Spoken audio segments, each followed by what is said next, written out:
All right, so tonight we're actually going to talk about the art of following up and how that can make or break your success as a WebCenter owner. So here we are, week 19 in the Level Up webinar series, and we really want to start focusing on account management, following up, and just business basics, right? It's going to apply to all areas of business. We've spent most of the time talking about different industries and business categories and giving you some success tips. We've had some incredible trainers over the past 18 weeks sharing some insight, but let's talk a little bit more about how to appropriately follow up and what we mean by following up for success. So I think the first thing that we need to make sure that we follow up with is yourself, right? So how do we follow up with yourself? The first way is just by revisiting your goals and your action plan, maybe revisiting your candidate list and your existing contacts and seeing if there's any updated research that you need to do for some of those people that have been on your candidate list. And then we also want to talk about those that we've already been in conversations with, those that we might have already presented to, as well as those that may have already been in some type of web demo or DMP demo appointment. So it allows us to further the relationship. And I actually say it's good to mentor your candidates and your clients. And what I mean by that is to be a good consultant, offering tips and tricks and information that can positively impact their business. And we can do that by sharing some industry studies. And how do we organize all of this? Well, we can leverage the WebCenter tools like the CRM database and the resources available. So what I'd like everyone to do is really just revisit your quarterly goals. Here we are, the end of the second quarter, launching into quarter three. It's July 1st, so it's time to determine new targets and goals. What is the next quarter going to look like for you? What is your existing candidate list like? What is your new candidate list going to look like? And what follow-ups do you need to schedule in your appointment book? Now, some of your goals are going to carry over, but some will change, right? Maybe you've achieved some of your goals. Maybe you haven't and the deadline has passed, but it's a great time to revisit what you want, when you want it, what you need to overcome to get it done, and how to stay accountable and disciplined to stay on track towards your goals. So it's all about measuring, monitoring, adjusting, and controlling. So we have to do this by being transparent and honest with ourselves. So we have to have a clear view of our activity, right? Here it comes again, attitude, activity, and skill. It really comes down to your activities. Stay organized for optimal follow-up. So what are some of the tools that we have available? Well, the first thing is your appointment book, right? Whether it's a digital appointment book like a phone that you use or a day planner or a calendar, it doesn't really matter, right? Just make sure that you have it on you at all times. And you need to have a record of every communication with people on your candidate list or even your prospect list, right? Now that should be on you as you're following up, or it should be in a notebook or in some type of database, right?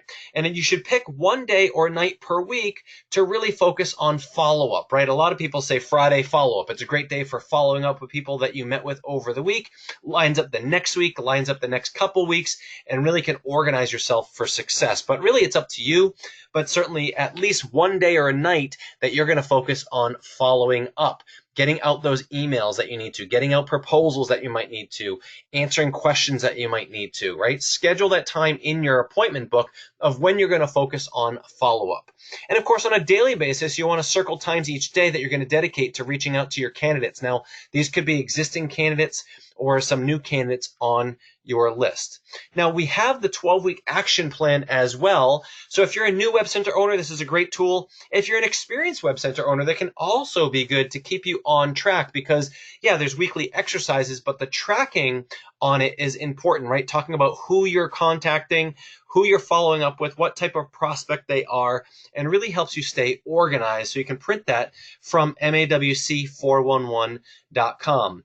So the biggest thing is that the more proactive you are rather than reactive, the less follow-up that's actually needed, right? So when you set a quality appointment, it hopefully closes in a sale, right?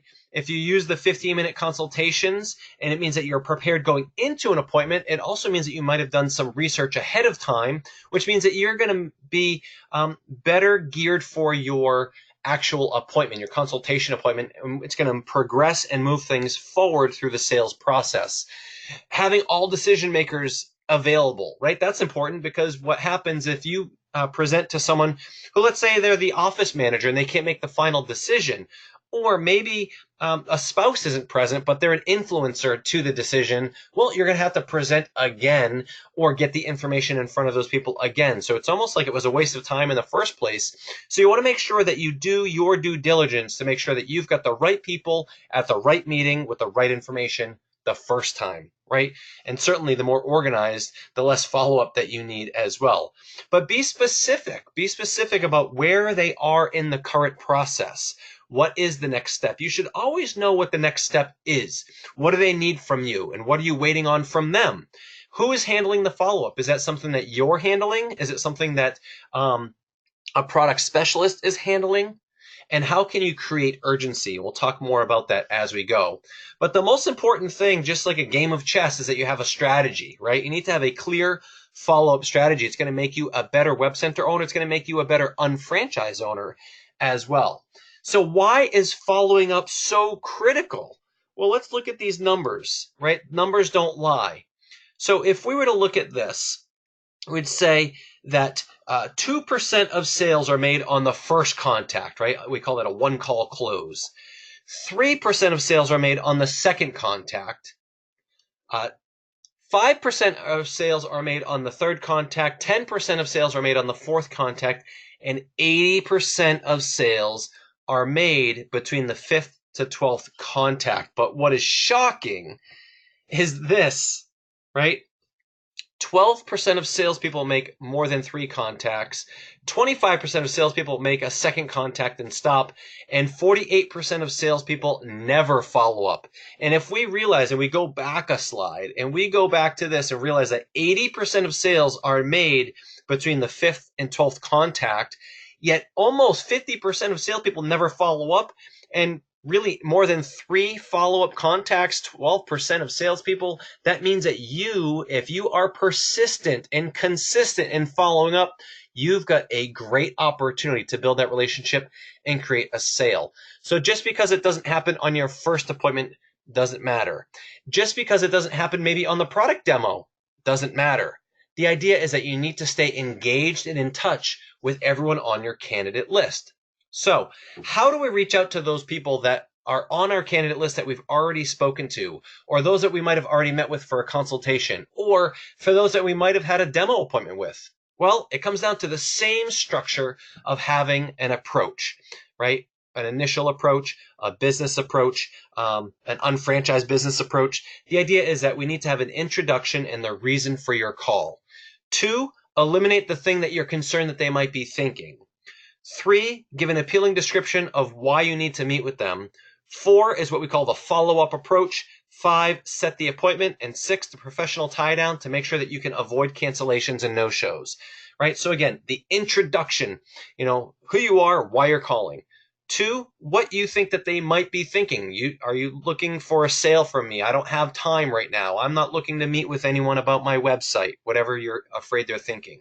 Give an appealing description of why you want to meet with them. And then, of course, the follow-up approach and set the appointment and the tie down. So when you call someone back, it might be something like this, right? Hi, so-and-so. This is Jason. Did I catch you at a good time, or are you in the middle of something? And we know that they're in the middle of something, and it allows them to say, yeah, I'm busy right now. Great, I understand. I don't want any of your time right now, but the reason I'm calling is that last week or last month or in January, you had mentioned, and when it comes down to your notes, you had mentioned for me to revisit this with you in July. Or you had mentioned that your competitor was taking more of the search engine market share and you're concerned. Last January when we met, you said that your seasonality was going to change and that you needed to make sure that in the fall you had everything up and running. Whatever they mentioned, right? And I wanted to follow up on that conversation. Now, your power statement might be as simple as, I'm calling because the last time we spoke, you mentioned that your marketing was fine, and I just want to make sure that things were still going well. I want to follow up on that conversation, right? It could be something like that. It's a reason for getting back in touch. And then I'd love to learn more about what your company's doing now and see if there's a way that I can help you. I remember you had mentioned, starting a new line of products, or I remember you had mentioned that you're going to be traveling and out of the country for some time. So I have some ideas, right? And that's critical. You're building a little bit of curiosity, but also a sense of urgency. When would you have 10 to 15 minutes to talk some more, right? Because you don't want to take their time now. You want to respect their time. If they give you the time now, great. But more than likely, they're going to say they're busy. You want to book an appointment. So you can even create a little more urgency when you take out the word when and you use the words how soon. How soon would you have 10 to 15 minutes to talk some more about your business? Again, all about them. And then schedule that next step. So the tie downs can help you avoid cancellations and no-shows, right? So you can use one of two of these. You can use your own, but the idea is that you're more likely to have a professional appointment if you use some type of tie down, right? So do you see anything in your schedule that might prevent us from keeping the time? Right? Do you see anything in your schedule that might get in the way of us talking tomorrow at noon? Do you see anything in your schedule that might prevent you from us meeting together at the coffee shop next Tuesday? Right? Do you see anything that might get in the way of us meeting? They might say, well, yeah, I'm waiting on a bid, or I'm waiting for something else, or I'm not sure yet. That's your opportunity to reschedule to find a better time. Well, let's do this. Let's find a better time rather than having to play phone tag back and forth and reschedule it. When would be the next best opportunity for us to meet? And then schedule the appointment that's actually going to stick. I'm not going to waste your time. I'm sure you hate last minute cancellations or no shows. So do I. So I look forward to speaking with you next week or whatever it is, right? You can even ask them, hey, just a quick question. Josh, how do you feel when people don't show up for your appointments? Or how do you feel when people no show on you? Right? Geez, I hate it. Well, I do too. I'm not going to do that to you. So I'll make sure that I see you on Tuesday morning. By saying that, they know that you are holding your appointment. You're a person of your word. You've got integrity, but also you're planting a seed so that if something comes up or they want to call you and cancel, they're less likely to because you said that you would be there and that you hated cancellations. And they agreed to that. It's kind of like an upfront agreement. So again, let's look at a quick example. Hi, Suzanne. This is Jason. Did I catch you at a good time or are you in the middle of something? No problem. I know that you're very busy, but the reason I'm calling is that I just wanted to follow up on our last conversation. How soon would you have 10 or 15 minutes to catch up on any new news with your business? Or if there's anything specific you want to follow up on.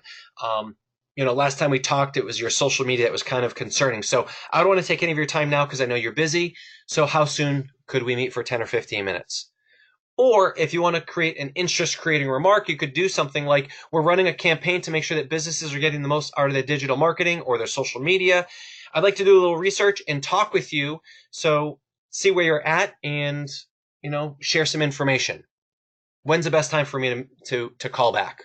Right? You're just asking for their permission for the next contact, right? When you put them in the power to create that decision of whether or not they want to give you permission or not, the likelihood of a quality appointment goes up, right? I love the idea of running a campaign. The reason why I'm calling is that we're running a campaign to make sure that businesses like yours are making the most out of their Google search efforts. I don't want to take any of your time now, so how soon can we talk for 10 or 15 minutes this week, right? It puts you in a great position to book a follow-up. Right? You could offer a promotion or a discount, offer an offer too good to refuse in order to set an appointment. We're doing a new referral campaign, or we're doing a new mobile marketing campaign, or we're doing a new social media campaign. With things growing online and social media, we want to make sure that all of our clients and candidates have an opportunity to get their best presence. Or with everything happening right now with people reviewing businesses, we're talking more about online reputation management and how that can impact your business. Right? If it's a no or not now, you're simply going to ask permission again. Would you mind if I followed up with you in a month or two, as well as send you some resources I think will help you with your search engine optimization or things that I think will help you with your website design? You're just looking for them to say, yeah, that's not a problem. And you're going to schedule it in your appointment book to follow up with them in 4 to 6 weeks. Make a date and say, look, I look forward to talking to you at the end of August. They might say, oh, geez, that's a busy time of year. How about you just reach out in September? Great. So you might just say in August, hope you're having a great summer. Looking forward to contacting you in a couple weeks. And then in September, you've got it in your calendar to reach back out so that you can use the same exact script. You can say, "Hi, Suzanne, it's Jason. The reason I'm calling is I have in my calendar a note. You said for me to call you back. You asked me to call you back in mid-September. A couple things I want to run by you and see how business is going. How soon can I stop by and just have a 10 or 15-minute conversation?" Right? Now, in the interim, if you have something that strikes you as a reason to get in touch with them again, send them an email, send them a link, send them a text message, drop off an article, anything to keep that relationship going.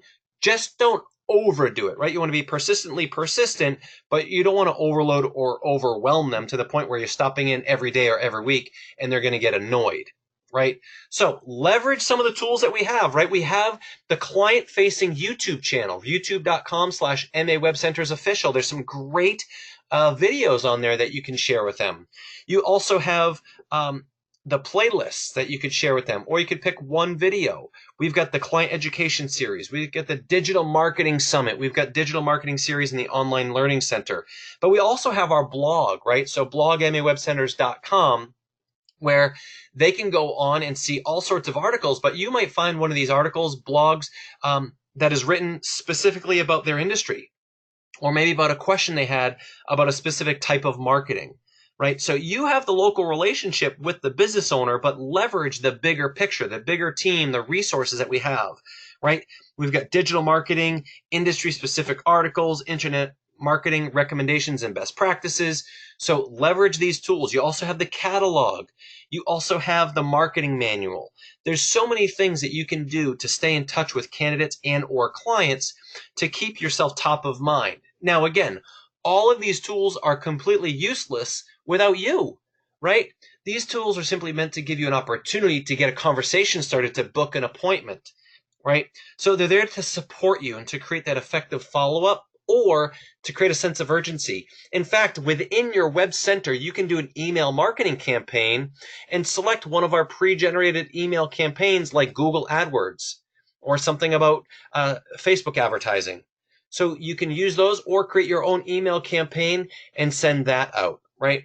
All of these tools are simply an extension of you, but you still need to ask questions. You still need to qualify your prospects, and you still need to set qualified appointments, which means that you need to take action, right? Nothing happens without action. So if you're doing all your own follow-ups, great. If you've already done a web demo or a DMP demo, you need to understand if your product specialist is going to be following up for you or on your behalf, right? So communicate with that product specialist. Send them an email. Get in touch with them after your appointment, your demo. If the client doesn't purchase on the spot, you can say, look, we're going to get in touch with you. Stay in touch with your product specialist so that you don't step on each other's toes, but also to know when they want you to follow up and when you want them to follow up, right? So simply make sure you're on the same page so you don't confuse your prospect, and use the notification system, right? Use the alerts, use your web center dashboard, use the note section of the contact record so that you know what's happening at every stage of the communication, right? Very, very important. Now, at some point, the product specialist can't continue to follow up for you. They're going to try a couple times, and then they're going to say, look, I tried. Let me know if anything happens. I'm going to put it back in your court to follow up with the candidate in the future. Now, if they're going to go through their database, they might have times during the year, in 3 to 6 months, come back to you and say, look, we're looking to follow up with this client that we did a DMP demo for. Do you have any information? But again, we have teams of professionals, but it's your client and your sales. So take responsibility, and it's up to you to do the follow-up, okay? Now, if you need to leverage the teams of professionals, get back in touch with them, okay? But we need to take ownership of this process as well. So make sure you're staying organized. Schedule your follow-up calls. What you schedule gets done, right? What you write down gets done. So every week, have a list of people that you're following up with. Each month in your calendar, have it written down. Pick logical times to follow up with certain professionals. You don't want to call a restaurant at lunchtime or at 7 p.m. Not a good time to try and reach out to a restaurant owner, right? Likewise, maybe a salon you don't want to reach out to at 4 or 5 o'clock either. Now, you should find out when is the best time to reach you. That's a great question in your initial conversations with any business owner, is when is the best time to reach you? and you put that in your notes so that you know that this type of business or this business owner prefers to talk on Mondays because that's when they do admin, or this professional prefers Wednesday afternoons at 2 o'clock because they blocked out that time. Or maybe it's an attorney and they're in court on Wednesdays. Well, Wednesday's a bad day to call them, right? That's up to you to uncover that information. And you can do that in your initial conversation or your initial concept. When is the best time to reach you? Be persistent but not pushy, and make sure that you respect their timing, right? Ask for those preferred times to call, but also ask when you would like them to follow up or when they would like you to follow up. Is it okay if I give you a follow-up call? Great. I usually like to follow up maybe in the next 3 to 4 weeks. How's that sound? Maybe mid-August. Actually, that's a bad time of year. How about you just reach out? We got some things going on. Can you reach out to me back in October? Great. Now, that's a long ways away compared to August, but that doesn't mean that in August you can't just send them an email and say, hey, hope things are going well. Hope you're enjoying your summer. And then make sure that you follow up with them in October as they asked. A great way to get that appointment is you asked me to call you in October to follow up. So I just was looking for 10 or 15 minutes of your time. They might not remember you. They might not remember the conversation, but they will subconsciously start thinking, well, if I asked them to follow up with me, I must have wanted to have a conversation about something. And they're going to take that call and then schedule the appointment. Now, be specific. What are you following up about? Right? You want to make sure that there's something in their mind that ties them down to that appointment. It might be a previous conversation. It might be, you told me to call you back in a couple months. I'm following up because we're doing a campaign right now. Whatever it is, be specific so that they know that that's the reason why you're calling. So fortune really is in the follow-up, and that's for your candidates. It's for your existing clients. It's following up with yourself. It's following up with your team members and your unfranchised organization. It's following up with your other customers as well as your unfranchised prospects. The fortune really does lie in ongoing communication to further build a relationship. So if you're just trying to set it and forget it, it's not going to work for you. You might get lucky, right? But the idea is if you're going to be a professional, you really want to focus on what professionals do, and that's following up and scheduling it and being prepared and organized every step of the way. And you'll know that that's what our top web center owners have done. And certainly if you have any ideas, if you have any questions, be active on the Web Center Owner Facebook support page. You will get plenty of tips and tricks and conversation starters on that group. And if you have questions, post them there. You'll get some answers. But if you've got some tips of things that have worked for you in the past, we highly encourage you and ask you to share your success stories as well.